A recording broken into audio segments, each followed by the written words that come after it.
Welcome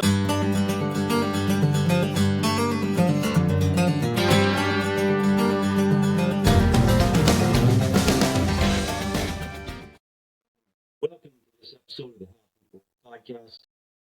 My name is Shane Jacob, and I thank you for taking your time to be here with me today. Talking about today, talking about where I'm coming from, where it's happening, what it's all about. This podcast and the other resources that I have. Today, I want to give you some context about where I'm coming from. Not just this podcast, my weekly video, the book, The One Horse Race, my speaking and training, they're all based on my experience. And like you, I have a unique experience. And there's three parts of my experience that I want to talk a little bit about today and how they influence what I teach. Part one is prison. Now, part of my experience includes spending some time in the Who Scout, locked up in prison. Now, for a lot of decades, I never talked about it. Matter of fact, I purposely hid this fact from the world.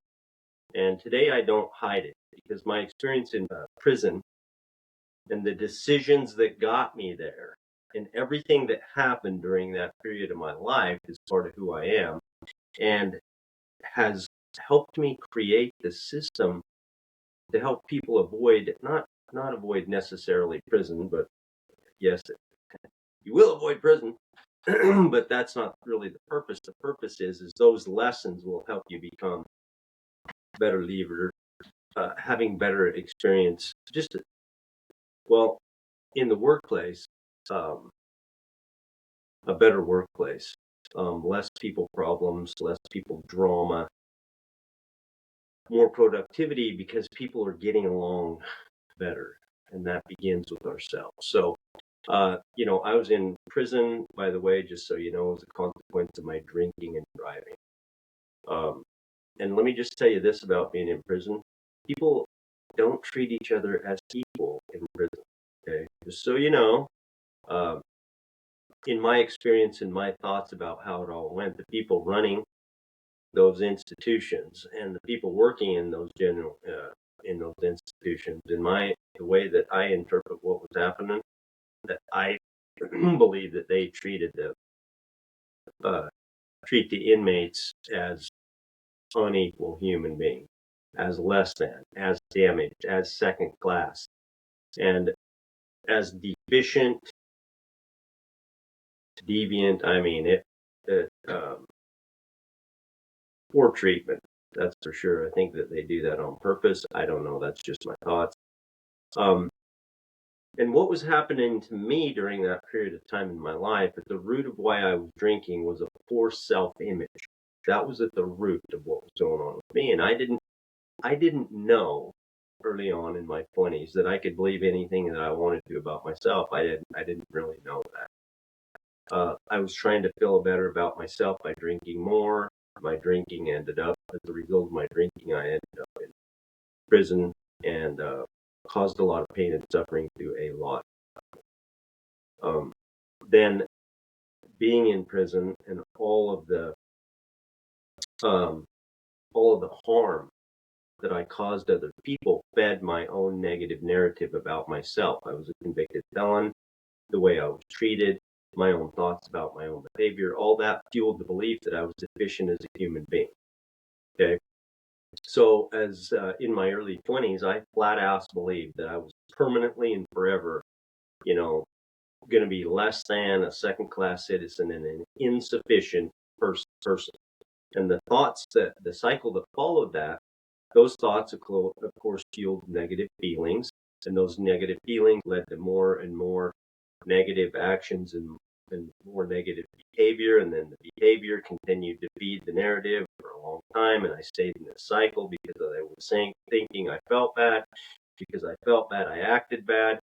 And let me just tell you something. Here's an important part of this puzzle. But I hope that you can see for yourself, because my thinking about me didn't only affect me. That's a big piece of this. And I want you to know that your thinking about you It's not all about you. I thought everything was all about me. The way that I thought about me was my own business, and it had nothing to do with anything else. I'm here to tell you my thinking negatively affected everyone that I influenced. My marriage at the time, my children, my family, my work, my relationships, everyone I came in contact with. Okay. In this period of my life, had a significant influence on my thinking and basically got me to where I am now. So that is a snapshot, a quick summary of part one, which I'm calling my prison time experience. Part two that I want to talk about in relationship to where I'm coming to you from is that my experience with horses. And I have a lot of experience with horses. A lot. I've been in the horse industry for a long period of time, many decades. I've trained horses for 30 years, not as a full-time horse trainer, but I've trained professionally. I've been paid to train horses. In fact, I currently am training horses as we speak, my own and for other people right now. I currently have a 5-month-old weanling, little filly that's bred to be a barrel horse that I'm training for a lady. I have 5 horses of my own that I started as weanlings or just barely started 2-year-olds that I'm working on developing. I'm also a farrier. For that, that means that I do hoof care. I trim horses' hooves and trim and shoe horses, and I've done that for more than 30 years. We board horses here at our facility in Las Vegas. I've shown horses. I've rode a lot colts for horses and mules for other people. I've trained wild mustangs. I had a stallion, and I bred and trained a lot of colts, bred some outside mares, meaning not my own mares. I bred and improved and sold a lot of horses, and that was a significant part of my income for a long time, trading horses. And I've invested a lot in learning about horses for decades. I've been to literally hundreds of clinics and spent thousands of hours in lessons with many different people. I've read all things. That doesn't even include all the books and videos and studying. And I've been in practice in it. I mean, I live it. I'm in it all day, every day. I am in the horse business. That's what I do. And I continue to learn and practice. I don't think I've got it all. I'm still learning, and I'm in the pursuit of horsemanship. Because horsemanship isn't something that you like accomplish and check off the list. If you ask me, it's something that you look at it and say, how good can I be at it today? It's a lifetime pursuit. You can call me a professional horseman, a trainer, or a farrier, but I look at it as an ongoing process. And what horses have taught me are a lot of things that relate to people. Number one is forgiveness, horses' ability to forgive. And I relate all this to how people relate to each other. Confidence is a big thing. What horses, a horse's awareness of what we're feeling and how that they react to that. That's a big lesson in how people relate and react to each other. The fact that horses are always learning. They never stay the same. They're always either moving towards or moving away from your desired result, and because everything matters. Okay, with horses, communication is another concept with horses that's big and important, and so that is being intentional and having clarity around how we communicate. And one of the biggest lessons with horses and horse owners is our overall attitude towards horses. And what I mean is, and by the way, this is a fundamental key to my whole life's philosophy. My leadership and management philosophy is how I solve problems at work. And that is this. It's easy to blame the horse when horses don't do what we want. And it's the exact same in the workplace. Okay, we can't get the people that we manage and lead to do what we want them to do. And in the horse business, we look at the horse as the problem. We say, well, he won't do this, and it's all him, and we're focusing on the horse won't do this. The problem is the horse. And a lot of times we look at employees as the same way. I did this for years. I'm like, what is wrong with these people? What is wrong with this generation? Why can't they follow instructions? Why do they on and on? Yes, they are contributing to the problem, but here's the thing. We don't look at the problem with the fact that we're contributing to the problem. Okay, and the question I have is, what do we actually control? because with horses, their behavior, their thoughts and their behaviors are totally their decision. They're free agents and they are free. Uh, they have their own free will to be able to decide their own decisions and their own behavior. So how in the hell are we going to get them to do what they want if we can't control that? We can have consequences that we enforce. We can do with employees and with horses, but ultimately, it is their decision on what they do or don't do. Okay, and so the question becomes, well, how can I create desire in horses and people to be able to influence this person or this horse to make a different decision instead of, they won't do what I want, they're the problem. We turn the focus back to ourselves, to what we can control, which is ourselves.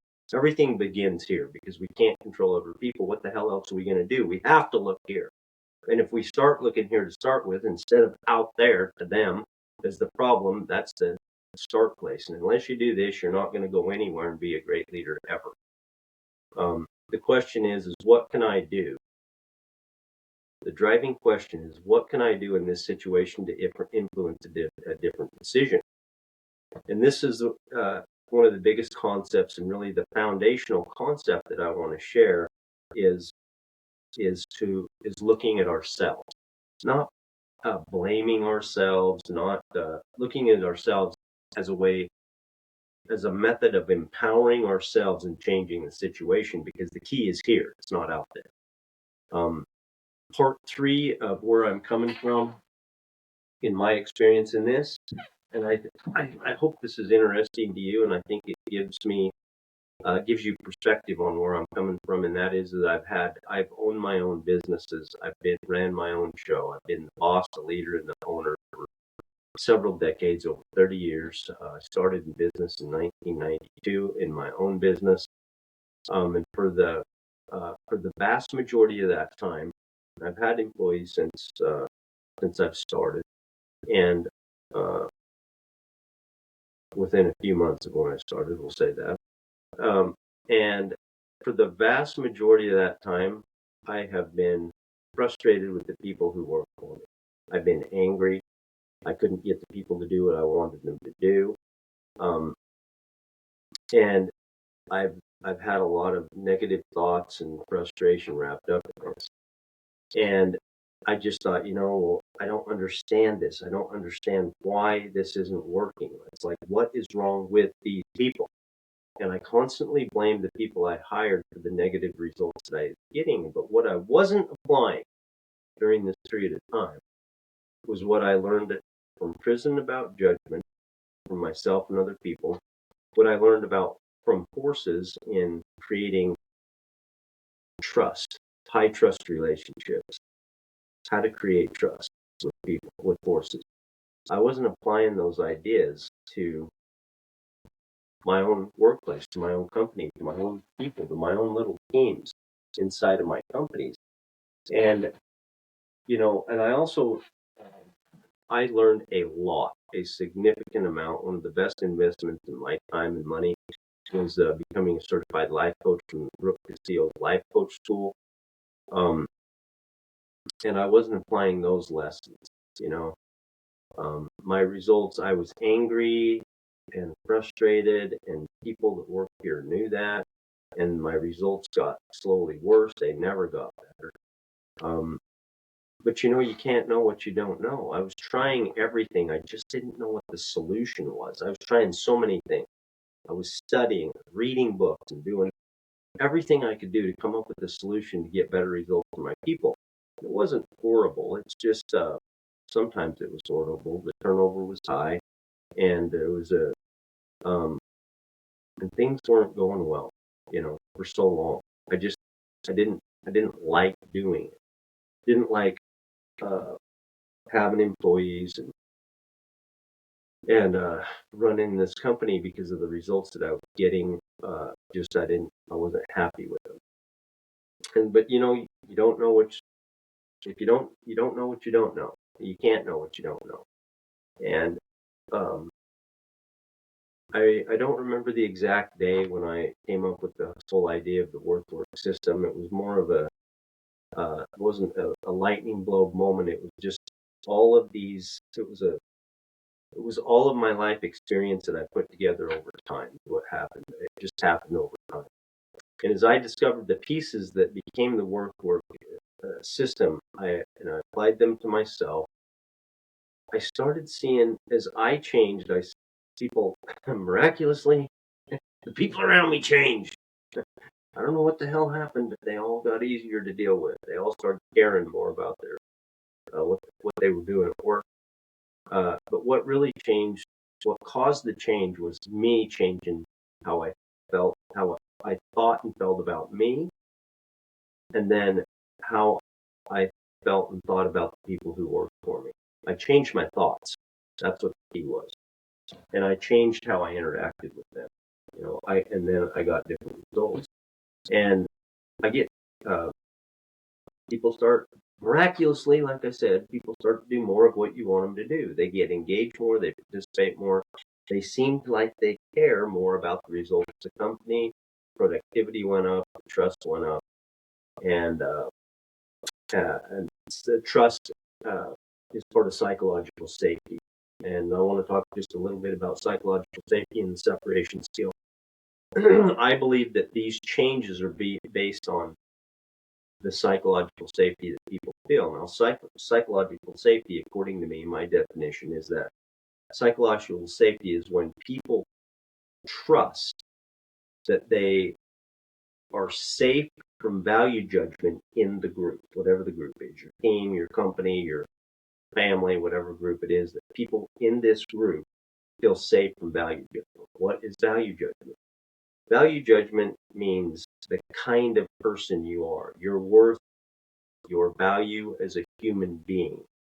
What you do means what that means, your behavior, what your behavior means about you. Okay. A value judgment is a negative value judgment is basically saying that somebody bad behavior equals a bad person. Okay. And so what we do as part of the work system is we have what I call the separation skill, where we say your behavior and who you are not the same. As a matter of fact, what you do or don't do has no effect and cannot have any effect on your worth as a human being.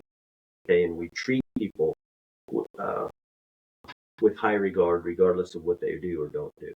Now, that's a belief system shift, and it's a big deal. I just want to touch on it here today. And so, what does value judgment look like at work? You see someone that makes a bad decision, you're like, oh, he's an idiot, or you're lazy, or you're a bad decision maker. They're right there. There's three easy ones. And all of this is totally normal and natural. It's the way that we're taught and conditioned, and it's part of our culture, the way that we're raised to believe and to know that what people do equals who they are. So you're an idiot, you're lazy, you're a bad decision maker. All of those are negative value judgments. They mean something about the person that makes them less than or deficient.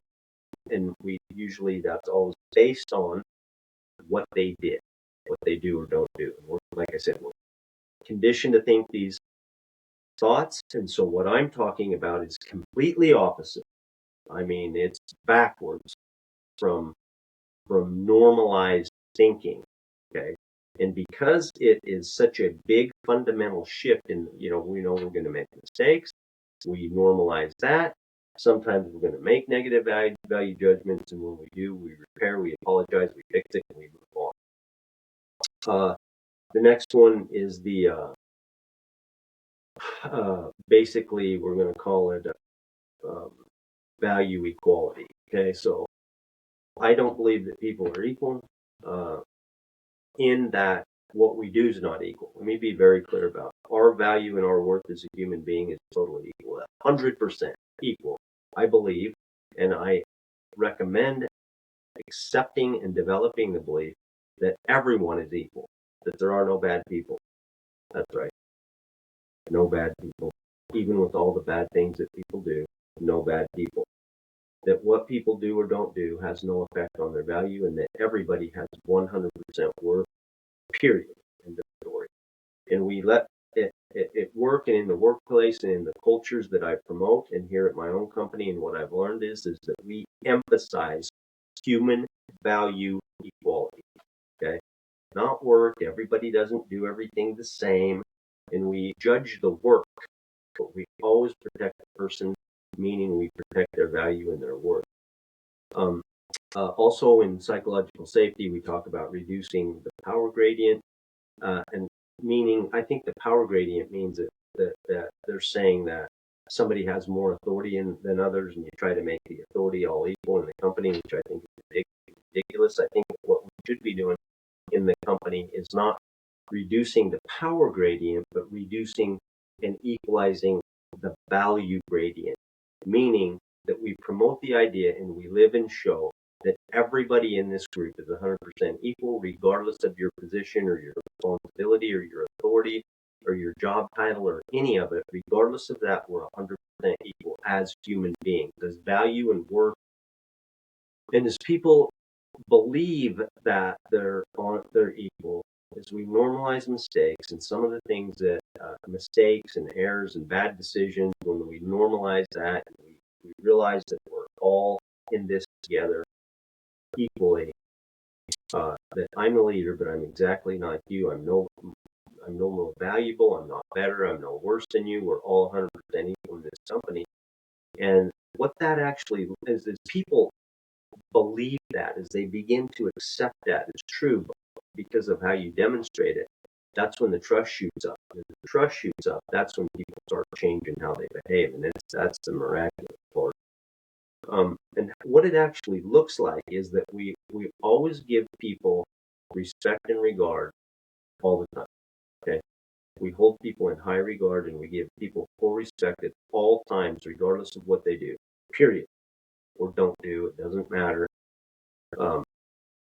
This doesn't mean, let's be clear, that we condone or agree with bad behavior. It doesn't mean we're soft. It doesn't mean we're weak. It doesn't mean we're accepting poor work.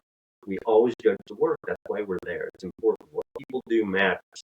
Okay, we have systems, we have rules, we have consequences for behavior, and we hold people to our high standards. People are responsible for what they do, but at the same time, we always protect the person. We judge that work, but we always protect the person. We respect and regard people regardless of what they do or don't do. And that's one of the fundamental philosophy. That's the fundamental philosophy of the work system. And what happened when I changed what I thought about me, when I quit negatively judging me, and I separated what people do from who they are, and I looked at people as equal, things got better in my company. They didn't get to be perfect, but things got a hell of a lot better. Like I said, the trust shot up. And then the people that worked for me started promoting this idea with the new guys. My yard manager and the other people with seniority started spreading the idea of judge the work and protect the person themselves. Then I wasn't the only one promoting it anymore. And as my managers got on board, it became easier. The trust increased even more. And just let me tell you, things still aren't perfect, but I will tell you this. Well, people are going to be hard, okay? So don't expect people to suddenly become easily ever. If they are, I don't have the key to that. They're not just going to fall in line and do whatever the hell you want, whenever you want, all the time. They have their own free will, and they're going to make their own decision. But the premise that I have that I keep coming back to, and that is this. The only thing that you can do is what you can do yourself, okay? You're not going to change somebody else's mind. And I think that this fact is just overlooked in leadership. I think that we set out to change other people instead of set out to change ourselves and then get to see the result of that through other people. Because the more that we try to control and control and control and control, and let me tell you, I tried that for decades and had poor results. The more that we try to control other people, the more it backfires. The more that we look at ourselves and change ourselves, the better results that I've had. Okay. People are going to make their own decisions. And our job as leaders is to focus on ourselves so that we influence people to make good decisions. And those decisions should drive the company forward and make a positive impact on the company. When companies and people are, I mean, why are we there in the first place? I mean, the only reason that any of us show up at any company at any morning, any day, is to improve the quality of our lives. So, and I mean, from the CEO, the person who just started sweeping the warehouse floor, okay, we're all there for the same reason, that is to have a higher quality of life. And the company exists only if it's profitable, and it only exists and it's only profitable if it improves the quality of other people's lives somewhere for very long, right? Because if you're out to do no good, you're probably not going to work out. Your company's going to fail. And when I talk about influence, I just want to be clear about this. I'm not talking about other people, manipulating people. I'm talking about influencing people to make good decisions that will benefit the company. Because if the company is successful, the people constitute the company. And if the company thrives, the company is able to serve the people that its product serves, and then everybody who is operating the company has a higher quality of life. And so when leaders focus on themselves in order to influence the people who work for the company to make the decisions,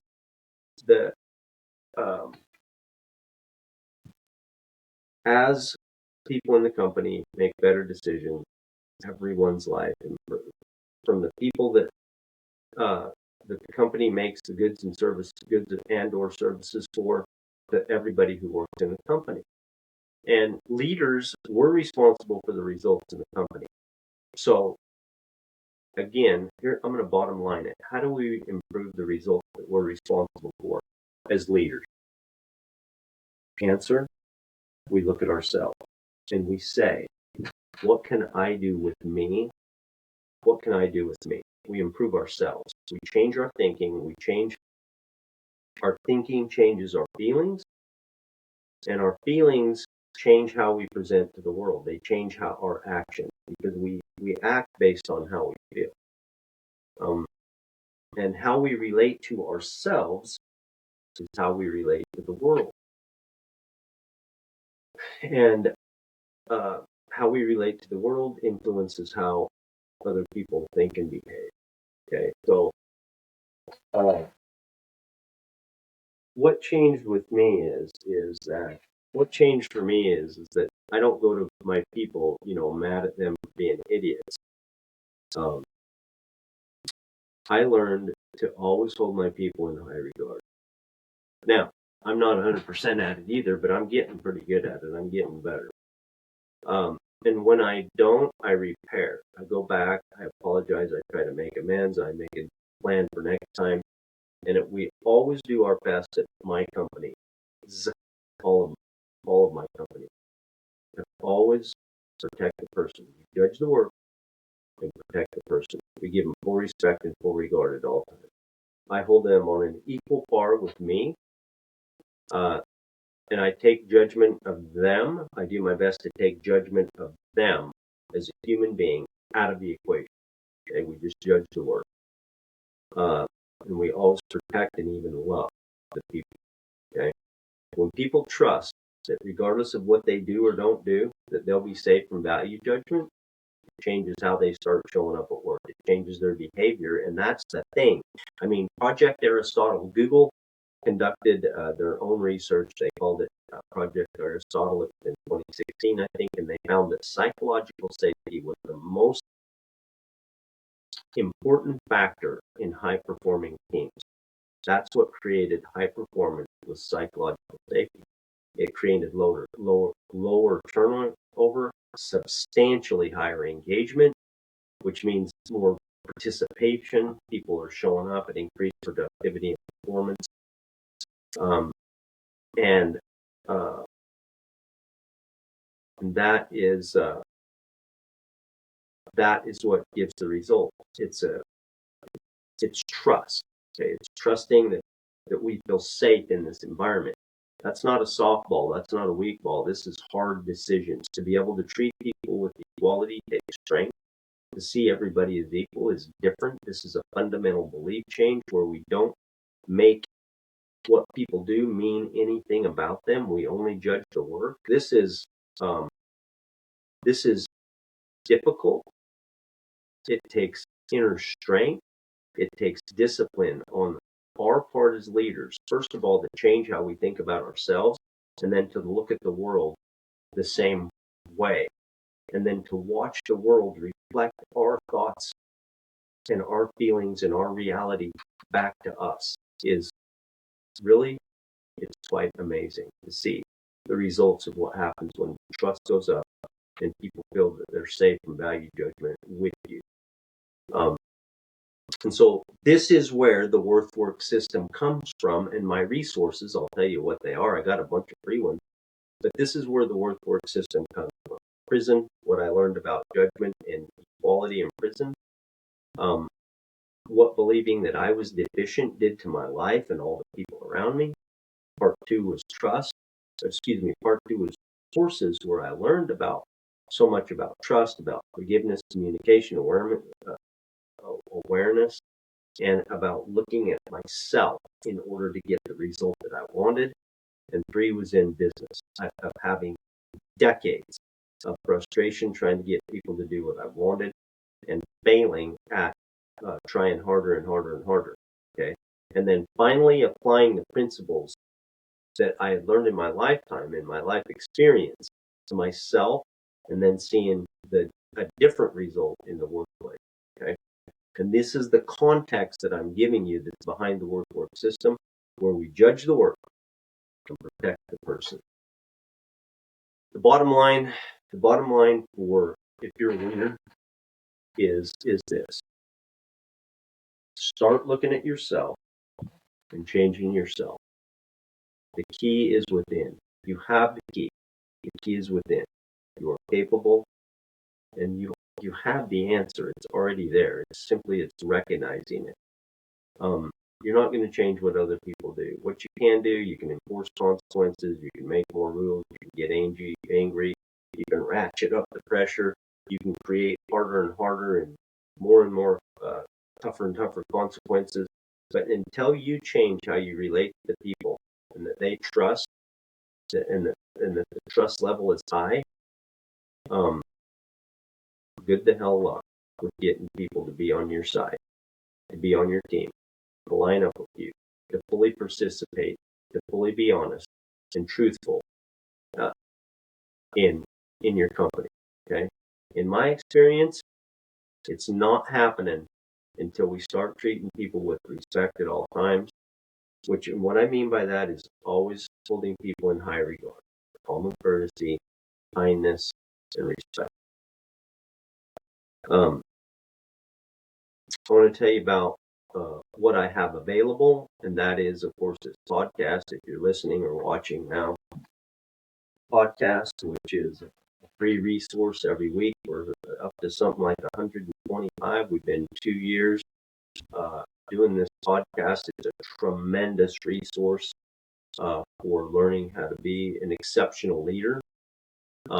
We have the Self-Reliant Team, which is which is a video series that will help you implement these ideas and transform. It's the application of the work system, and it's only in like 3 to 5 minute pieces once a week. Once a week, you get a 3 to 5 minute video. So we have the Self-Reliant Team. Well, podcast 1, Self-Reliant Team 2. Then we have my book, The One Horse Race, which is my life story combined with, how I use the premise of the book. And the premise of the book is how to create the beliefs that you need to have the life you want. You can believe whatever you want. And in order to get what you want, you must have certain beliefs. And this is this is belief system change. Okay, that's what I talk about in the book.